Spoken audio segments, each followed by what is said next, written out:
Well, 4 threats of shootings have been discovered in 4 different Southwest Florida schools. Yeah, they've all happened within the last few weeks, and so far 2 students are facing some really serious consequences. The most recent threat was made at Mariner High School. That's where we find Jillian this morning. So Jillian, what is the latest on that investigation?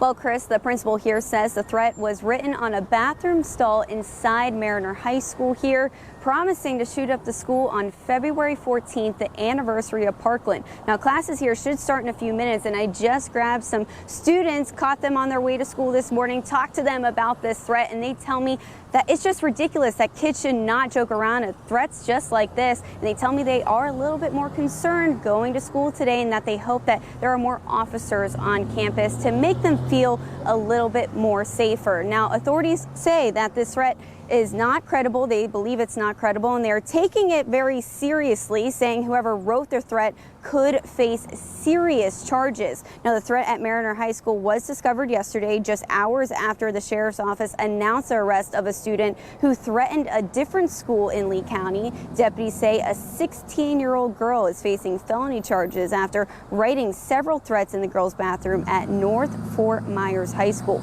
Meanwhile, a 12-year-old boy is facing felony charges as well for writing a similar threat at Oak Hammock Middle School over in Fort Myers. But that's not all. The sheriff's office is also still investigating a threat made at Estero High School last week. Deputies say they believe these threats are not credible, but they want to remind everyone that they take these threats seriously and there are repercussions if caught.